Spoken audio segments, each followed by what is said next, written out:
Struggle on a 5-minute power play. They come down and score.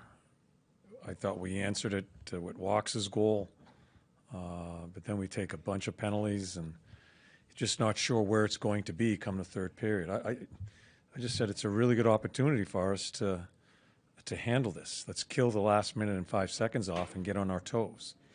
And I got to watch the period. I still take too many penalties in the third, but we find a way. I don't think we were backing up. I still thought we stayed on our toes. You talked a lot about all the little things that Tyson Forrester has been doing. He has the 2 big puck retrievals that lead to Tippett's goal. Then he scores the power play goal himself tonight. Was this his best game of the season, just all around, and he gets rewarded for it? Oh, I don't know. He's played good. I'm not sure if it's his best game. He's been one of the most consistent players as far as the strength on the puck, as far as puck battles, stick on puck, retrieving pucks. He's doing all the things that I thought we'd have to spend some time teaching and making sure he knows the importance of it. He's doing those things. The biggest strength of his game is scoring goals. We can't teach him that. So hopefully this will help him get rolling that way. So I'm thrilled how he's handled himself through a time a goal scorer wants to score and he hasn't scored in so long. He has stayed with the other part of his game. So it's a really good sign for him. You talked about the importance of guys learning how to deal with momentum shifts, learning how to stop them. But how pivotal is it to have a goalie back there that you trust, especially in the first 10 minutes of the game and then in the third period? He definitely gives us a chance at the beginning of the game. Breakaway, that's 2 games in a row he's let us get settled. He's been outstanding, and I thought both goalies were good. I mean, because we created a ton of offense, and both goalies were good. But Carter, third period, he makes a couple of huge saves to get us the point and get us to where we can place in 3-on-3. He's done it all year. You know, Carter has just goes about it. Goes about it. I don't worry about his preparation or where he's going to be when he plays. He has been steady. You've been through kind of the gauntlet so far this season with the Western Conference, basically title contenders with Vegas, Edmonton, Dallas, and all them. Does it say anything that you guys have not just held them and stayed in the game with them, but got another win? Does it say anything that you can see the guys starting to take another step? Yeah, well, you hope they are, you know, and we'll have a dip, you know. I'm happy we've won a few here after having a dip of losing games, and you know, you just get ready to play each and every game. There are no easy games in the league, and I just want to see us as consistent as possible. And I thought they were level-headed on the bench tonight. Lost themselves a little bit when all the penalties were being called, and they were a little bit aggravated with the refs. But I thought they settled themselves down and just played.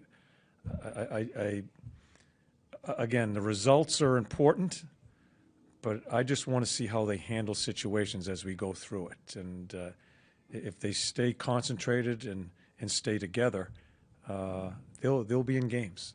How many we win, I don't know, but they'll be in games. Is that a sign of maturity, do you think, that they're really starting to take to what you're teaching them, or is that you just think that they're really coming together? No, this is them. The biggest thing that's happened here in the beginning of this season is I think the group is close. It's a better locker room, and I'm not going to jump up and down and think we've got all this solved, because it's not going to happen that way. We're going to have some struggles as the year goes on, but I just, the major step that we made was just changing that locker room, and I think that helps us.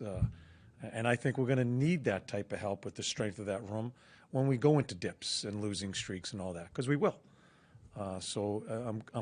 That's the thing I look at is how the room handles itself through all these momentum swings in the game and momentum swings during the season. What's the major reason for that change in the locker room? Oh, I've explained it about 10 times. I'm not going to explain it again. Carter said you guys have a loud team, that when guys block shots, the bench notices. Have you recognized how much buy-in there has been in terms of blocking shots and playing that way?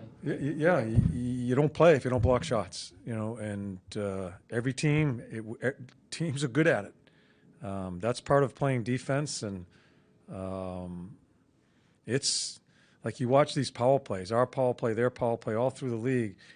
Everybody's yelling, shoot, shoot, shoot. Yeah, but there's 1, 2, 3 guys in a lane to try to block a shot. All teams do it. I think it needs to be a mainstay for us. And it does. It creates, goes to what I'm talking about, the room. It creates that camaraderie. Those type of things create the camaraderie. You mentioned after a few of the big wins this year, I think this one qualifies as a big win. You brought up that, look, we're going to go through struggles. We're going to go through dips. How do you balance, having that knowledge with wanting to let the guys enjoy this and wanting the guys to believe that they can turn this into something? Oh, I'm out of the way. I mean, I want them to enjoy it, and I'm not saying I want you to be careful. I just know it's such a long year. I just want us to enjoy it now. But we play at 5:30 tomorrow. I just think we need to be a little flatline too. I don't want us to get ahead of ourselves when you win a few games in a row, because that's when you go down the wrong road. I am not taking any away from our play. I thought we played really well tonight, and I love the tempo of our game in our transition offense. I think we are really good at that right now. But in a long year, all teams go through it, and I just want us to keep our wits about ourselves, because I think athletes can get a little too high when things are going well, and it's tough to get them back on that road. That's all I'm saying there. Two power play goals today, confidence booster regards to the man advantage. How does that also help dealing with those ebbs and flows in a game that the power play may be clicking now? Well, it gives us. Well, I'm not sure if it's clear. We have a 5-minute power play. We couldn't make a play, and but it gets us. It gets us the lead. So far this year in the short little window here, we get a lead. We have a pretty good chance of maybe winning the game. So that was important, and to score a couple of them. And I liked where we scored them. We're trying to simplify it. I thought Sandy was outstanding. In the power play and 5-on-5. But just simplifying and trying to get pucks down there, and we bang a couple in.